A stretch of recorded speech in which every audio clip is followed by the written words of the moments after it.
Facial recognition in retail pre-crime policing. The deployment of live facial recognition in UK shops that instantly alerts police represents a fundamental shift from reactive to proactive surveillance, eroding the presumption of innocence.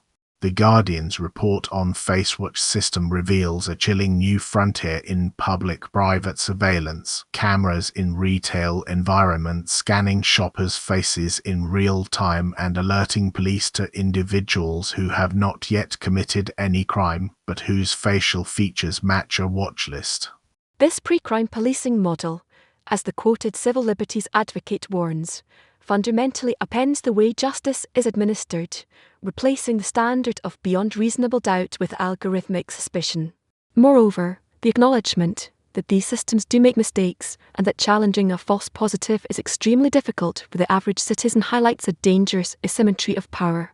The urgency lies in the fact that this is not a trial in a few shops, it is a scalable infrastructure being rolled out across multiple retail chains, normalizing biometric surveillance in daily life.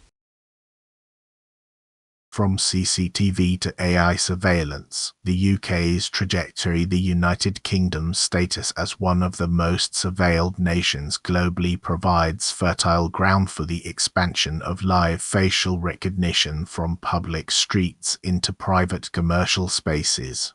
The UK has long maintained an exceptionally high density of CCTV cameras per capita, and legal battles such as the landmark case against South Wales Police's use of automated facial recognition have established precedents for challenging public sector deployment.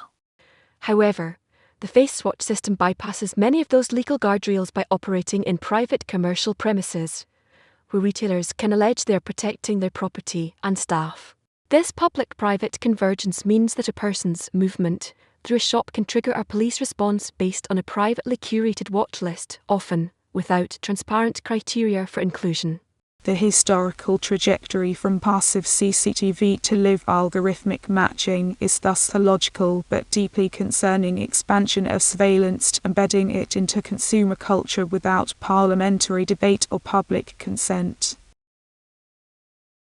Technical fallibility meets moral hazard. The system's inherent false positive rate, combined with the absence of an actual crime, creates a new category of policing defined by algorithmic suspicion rather than reasonable cause.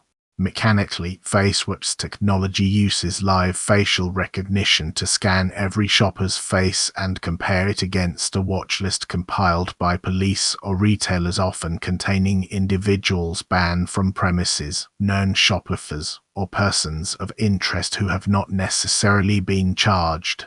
The critical technical flaw is that false positive rates remain non-zero, especially under variable lighting, angles, and with diverse demographic profiles.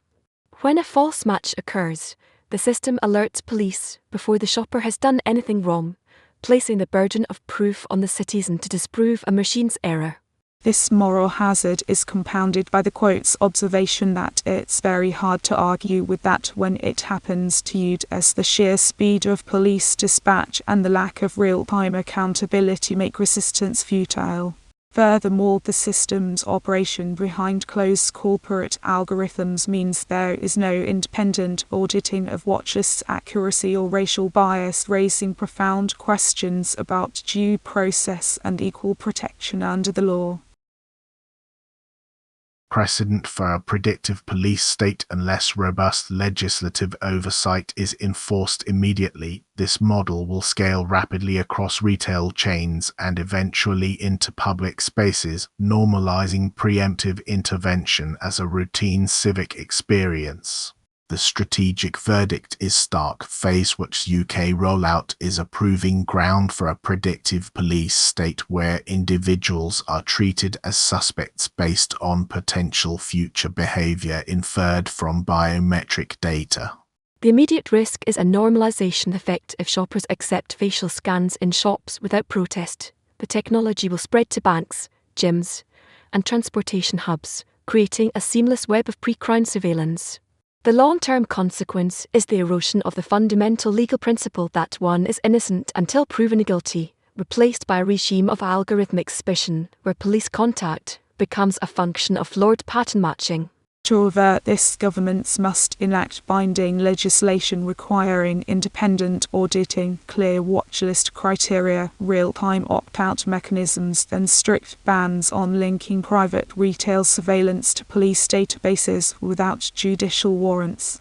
Without such safeguards, the UK risks setting a global precedent for the weaponization of retail biometrics as a tool of social control.